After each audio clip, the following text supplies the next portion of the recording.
दोस्तों आप भी ऑनलाइन एक जेन्युइन मेथड से पैसा कमाना चाहते हैं तो यूट्यूब के साथ साथ ब्लॉगिंग एक जो है जेन्युइन मेथड है। और ब्लॉगिंग में और यूट्यूब में एडवर्टाइजमेंट का जो है सबसे बढ़िया जो एड नेटवर्क कहा जाता है वो है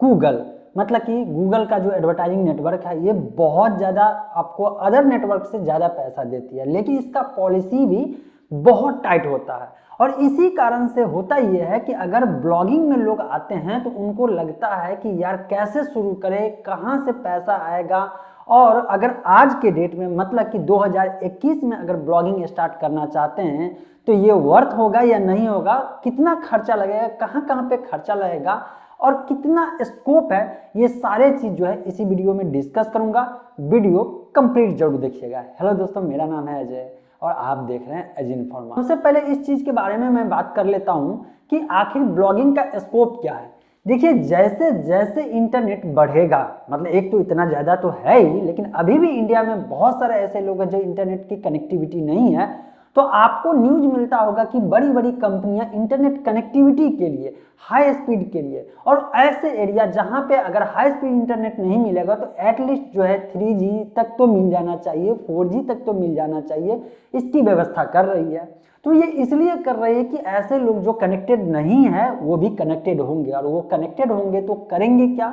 वो एक बात तो मान के चल रहे हैं कि जितने लोग इंटरनेट से कनेक्टेड हो सब के सब जो है उसमें से गूगल मेजॉरिटी ऑफ टाइम इस्तेमाल करते हैं किसी भी कंटेंट को खोजने के लिए। मतलब उनको अगर कोई जानकारी चाहिए तो उनको नहीं समझ में आ रहा है तो सर्च इंजन का इस्तेमाल करते हैं गूगल, और गूगल सर्च इंजन का इस्तेमाल करते हैं तो गूगल का जो इकोसिस्टम है, सर्च इंजन के मामले में कह रहा हूँ, उसमें जो है अगर कोई सर्च करेगा तो सर्च इंजन का जो पेज होता है वहाँ पे जो वेबसाइट का जो रिजल्ट देता है वो उसमें मैक्सिमम संख्या अभी ब्लॉग का होता है। इट मीन्स ये है कि जब तक गूगल है, गूगल का सर्च इंजन है, तब तक जो है ब्लॉगिंग का स्कोप है। ये डाउट क्लियर हो गया। जब ब्लॉगिंग का स्कोप की बात करते हैं तो इससे अर्निंग की भी बात कर लेते हैं थोड़ा सा,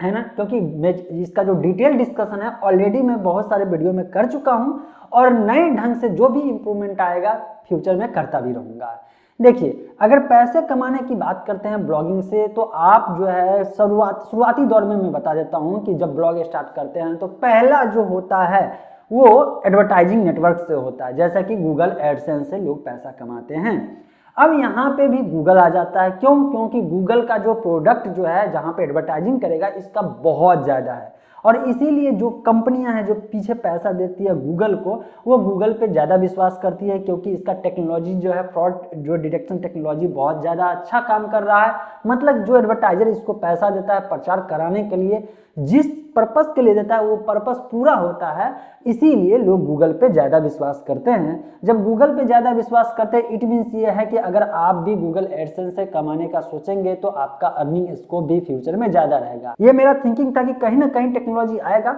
और सच में हुआ ऐसा ही, क्योंकि जो मैं सोच रहा था कि अर्निंग पे इफेक्ट पड़ेगा वो इफेक्ट ना पड़ा, बल्कि लोगों को जो है ज़्यादा से ज़्यादा जो है, मतलब एक तरह से कह सकते हैं एडवर्टाइजमेंट का जो कैटेगरी टाइप होता है वो ज़्यादा मिलना शुरू हुआ। और गूगल चूंकि टेक्नोलॉजी में इंप्रूव करते जा रहा है तो इसलिए ब्लॉगर होने के नाते आपको ये सोचने का झंझट नहीं है, क्योंकि आपसे पहले गूगल सोचता है कि आखिर वो कंपनी कैसे बची रहेगी। तो दोस्तों अब सवाल ये आता है कि अगर आप ब्लॉग स्टार्ट करना चाहते हैं 2021 में तो आपको क्या नया चीज जो है करना पड़ेगा जो पहले नहीं करना होता था। मतलब कि पहले भी मैं बताता तो ब्लॉगिंग स्टार्ट करने के लिए आपको शुरुआत में एक डोमेन नेम की जरूरत पड़ती है और इसके बाद वेब होस्टिंग की जरूरत पड़ती है, लेकिन इस बार ऐसा क्या नया है, क्योंकि जो मेरे पुराने वीडियो को देख रहे होंगे उनको तो मालूम होगा। देखिए, इस बार जो नया है वो गूगल का जो कोर वाइटल का जो कॉन्सेप्ट लाया है, पेज एक्सपीरियंस का जो कॉन्सेप्ट लाया है, ये बहुत ज़्यादा इंपॉर्टेंट होते जा रहा है। अब इसमें ऐसा क्या हो जाता है, इसमें ऐसा इसलिए कि जैसे जैसे लोगों को जानकारियाँ बढ़ी, लोग ब्लॉगिंग के फील्ड में आते गए और ब्लॉगर की संख्या बहुत ज़्यादा बढ़ रही है। ऐसे में गूगल का जो फर्स्ट पेज पे रैंक करने के लिए कंपटीशन बढ़ गया, तो कंपटीशन जैसे जैसे बढ़ा ऐसे में इसका जो क्राइटेरिया होता है गूगल भी उसमें जो है ज़्यादा उसमें फिल्टर लगाने की कोशिश करते गया। और कोर वेब वाइटल की जब बात आती है तो यहाँ पे जो दोस्तों आपके लिए ज़रूरी हो जाता है कि आपका जो ब्लॉग बनेगा उसका स्पीड मायने रख जाता है। और स्पीड कैसे बढ़िया होगा,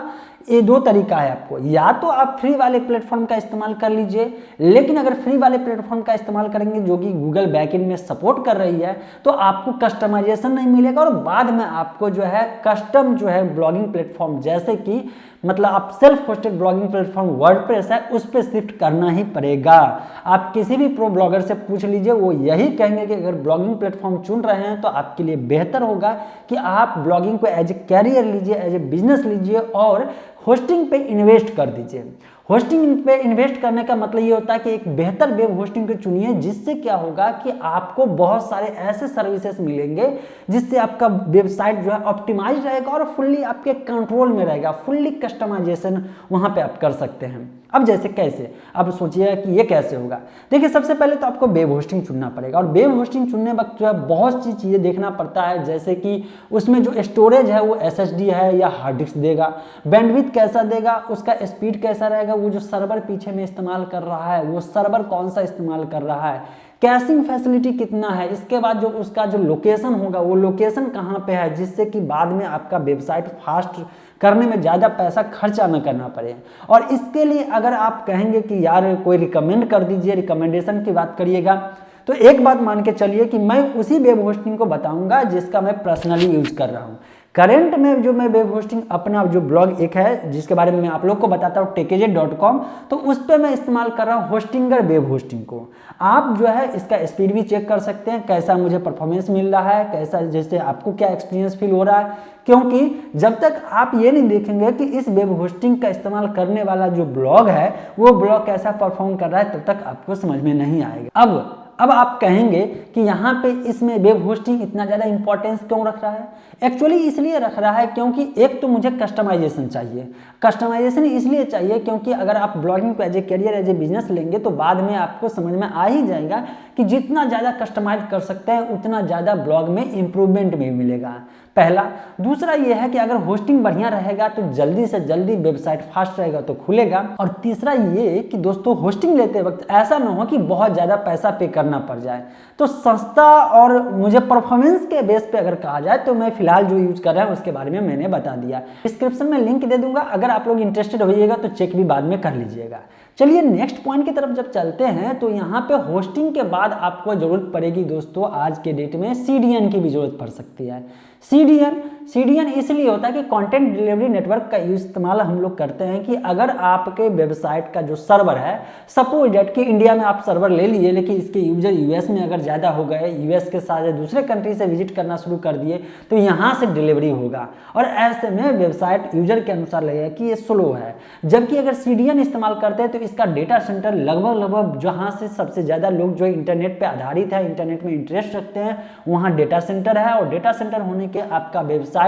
कभी भी स्लो डाउन नहीं लगेगा, बल्कि जो यूजर वेबसाइट विजिट करेगा उसको लगेगा कि यार ये वेबसाइट तो बहुत ज़्यादा फास्ट है। तो बाद में आपको CDN की जरूरत पड़ेगी। तो CDN में मैं कहूँगा शुरुआती दौर में आप क्लाउडफ्लेयर CDN का जो फ्री वर्जन है उसको इस्तेमाल करिए, बढ़िया परफॉर्मेंस देगा। जब ये चीज़ हो जाएगा, आप जो है वेब होस्टिंग, डोमेन नेम और ये सब ले करके जब सेटअप करने की बारी आएगी तो आपको जो है अगर होस्टिंगर से लेंगे तो इसके लिए मैंने लाइव ट्यूटोरियल जो है जिसमें कैसे इंस्टॉल किया जाता है, मतलब कि आप जैसे कि होस्टिंग ले लिए, इसके बाद जो है आपको एटलीस्ट ब्लॉग स्टार्ट तो करना पड़ेगा। तो स्टार्ट करने के लिए आपको जरूरत पड़ेगी होस्टिंग का जो है डैशबोर्ड है उसमें लॉगिन करिएगा और बहुत ही आसानी तरीके से मैंने लाइव स्क्रीन रिकॉर्ड करके बता दिया है। तो वो वीडियो का भी लिंक जो है मैं डिस्क्रिप्शन में दे दूंगा। इससे आसानी ये होगा कि अगर आप ब्लॉग खुद से सेटअप करना चाहते हैं तो बहुत आसानी से कर सकते हैं। चलिए ये सब तो बात हो गई कि कैसे ब्लॉग सेटअप होगा, डोमेन नेम की जरूरत पड़ेगी, होस्टिंग की जरूरत पड़ेगी, इसका फ्यूचर क्या है, इसके बाद जो है गूगल रैंक जो करेगा तो उसमें कौन कौन सा इंपॉर्टेंट पार्ट होगा, ये सब तो मैंने डिस्कस कर लिया है। इसके बाद जब बात आती है यहाँ पे कि यार पैसा कितना कमा सकते हैं अगर आज के डेट में ब्लॉगिंग स्टार्ट करेंगे, तो मैं आपको एक चीज़ पहले क्लियर करना चाहता हूँ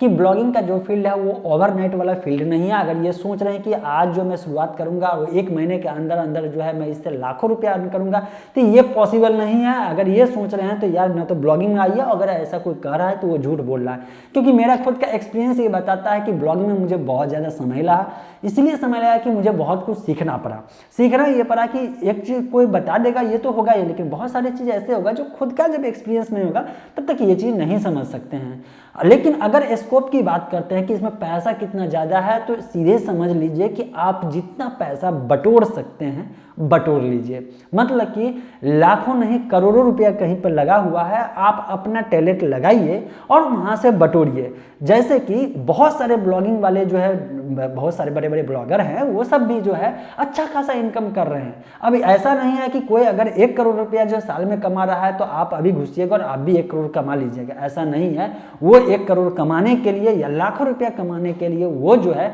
दिन रात एक किया, इसको as a business, as a career option लिया। जो जो चीज़ रिकमेंडेशन हुआ, जो चीज़ ब्लॉगिंग के लिए जरूरत पड़ा उसको सीखा, और नहीं सीखा तो किसी से इंप्लीमेंट करवाया, कहीं ना कहीं कोई फी दिया, चार्ज दिया। क्योंकि सीधे सी बात है दोस्त, अगर आप एक बिजनेस करते हैं तो आपको बिजनेस करना आना चाहिए, और नहीं खुद से करने आता है तो आपके पास हैंड्स ऐसा होना चाहिए जो आपके बिजनेस को जो है नई ऊंचाई दे सके। मैं बस जाते जाते इतना ही करना चाहूँगा कि मेरा करियर ब्लॉगिंग में बना है तो आपका भी बन सकता है, आप भी जो है इस काम को कर सकते हैं। मिलते हैं फ्रेश और अपडेटेड इन्फॉर्मेशन के साथ नेक्स्ट वीडियो में।